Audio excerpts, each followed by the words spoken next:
If an investor is investing in Nigeria up to $100,000 into our economy, we may even give him citizenship if he wants.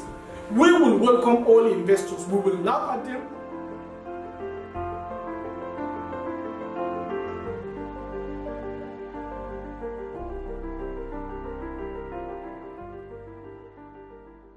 One of the key areas where Nigeria need to work and fix it is actually in the area of skills development or competency and capacity of our workforce in the country.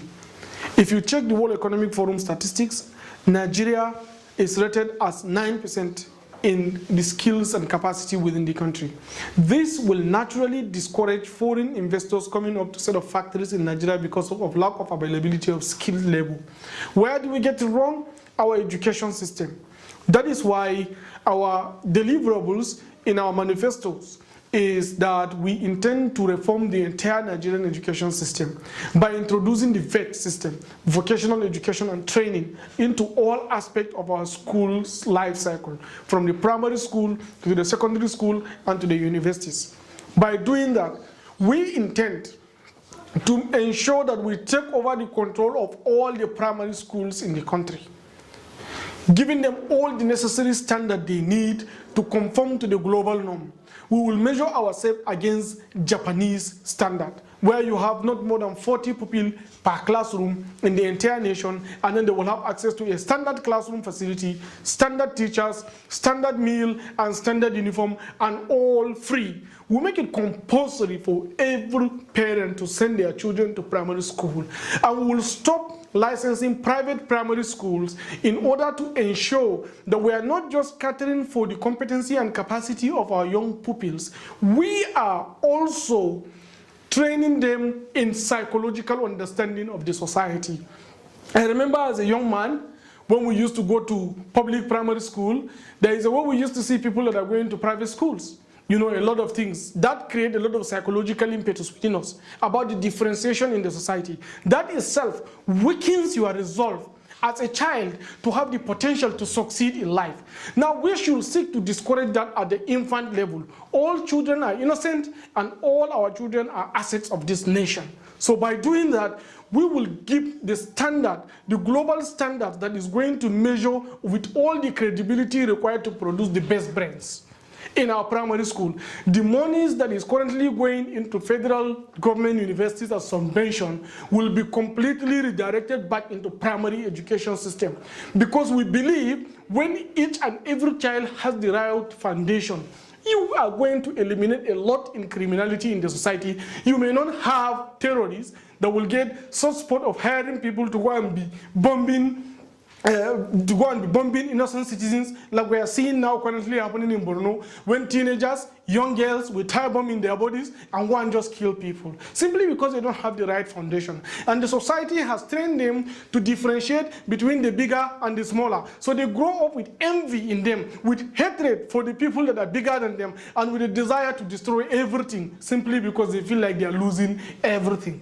We will seize this. We will ensure that from primary school level, each and every Nigerian child have opportunity to attend the best and have the best kind of education. We will pick Finland or Switzerland standard. All the Scandinavian countries, we will hire the best brains in those countries to come and give us a template, and then we measure ourselves against Japan. This, I am sure, is going to produce the best brains that we expect that can take control of the future of this country long after we leave. Then we will continue the process of unity schools, although we will allow private school at secondary school level, but we will have unity schools. Unity schools are going to be a place where we will pack our best brains. The best graduates we have from the primary schools are going to be in our unity schools. And then in our private school sector and other schools that will be established, we will go in partnership with institutions so that we can have high-level vocational training across the secondary school students when they are graduating.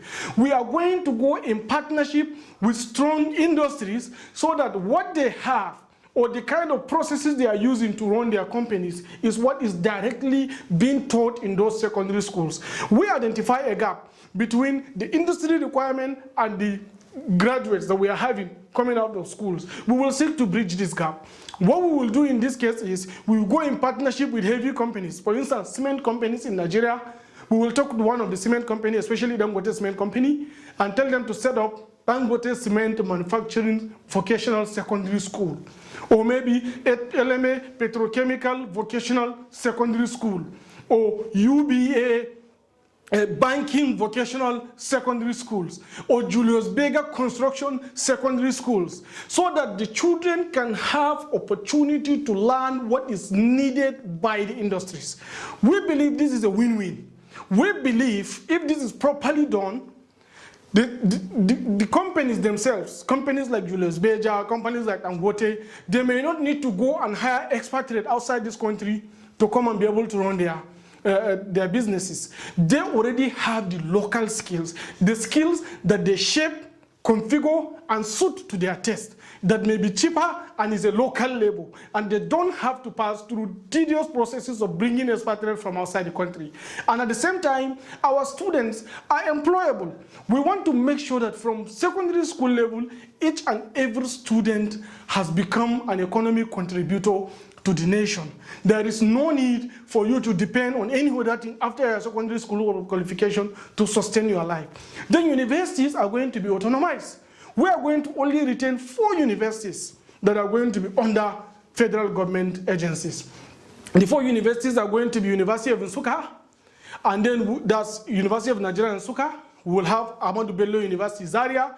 We will have University of Ibadan and University of Lagos. Why University of Lagos? Because Lagos is going to be an autonomous state. These 4 universities are going to be key academic centers for learning, research in both theorist and experimentalist model. So the people that are learning theory and the people that are experimenting it will all converge there. The best brains that we have in our unity schools are expected to be in these universities that are going to be retained under federal government. The same way we have Harvard University or Oxford University in England and the United States. These are the models we are going to look at, so that those universities are going to be centers for research, centers for development, centers for creativity, centers for innovation, for other universities to pick a template. Now, for other autonomous universities, we are going to create a board. We will call it, we are going to create a board that will connect industry actors with the university lecturers in the process of developing curricula, so that the curricula that is being taught in the universities is in conformance and relevant with what is available in the job market, so that our young graduates, immediately they finish their universities, they will be easily employable because they are connecting with the actors. And we will make it mandatory for our key industry actors, people that are accomplished professionals in their field, in the field of oil and gas, in the field of banking, in the field of manufacturing, in the field of trade, in the field of retail, in the field of telecommunications, that is mandatory for a Nigerian citizen to at least become a part-time lecturer in these autonomous universities. Why do we need that? Because we want them to have the first-hand relevant information about what is happening real-time in industries. We believe if we have that across our education system, we are going to eliminate the gap, we are going to bridge all the difficulties that we have, and then we are also going to eliminate the level of joblessness that we have that stands today at 25%. Now, if you have 25% of Nigerian youths that are out of job, that's about 30 million people. This is a potential time bomb, and we cannot afford to allow these kind of things to continue. Now, the third thing again is, if you check the history of Nigeria, traditionally our women have been entrepreneurs. Our mothers, my mother for instance, was a petite trader. She is always selling one thing or the other. Now, what can we do to empower these women? People like us, and many people are buying TM shirts, LV trousers, this and this, LV bags, Gucci shoes, a lot of things. These are key things that we import from this country. And where are these things manufactured?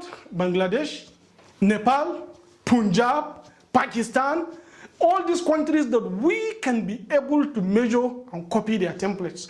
Why not invest and hire 2,000 8,000 Bangladeshi women and bring them into this country to move around the 774 local government and teach our women how to sew these things, how to make these things, how to assemble these things, so that we can make it a potential industry enterprise, so that we can eliminate poverty in our rural communities. This can happen when you calculate it. It's actually very cheap investment and it will be successful. These are the areas where we are going to focus our policy to make sure that there is skills and capacity development across the chain, between our mothers in their houses, between our primary school students, between our youthful population at the secondary school level, and our masters and graduates that are coming out of universities. That is actually how we intend to approach the system, where it is called VET, Vocational and Education Training System, where we can bring in skills relevant, that is conforming, that is adaptable, that can be sought after by industries,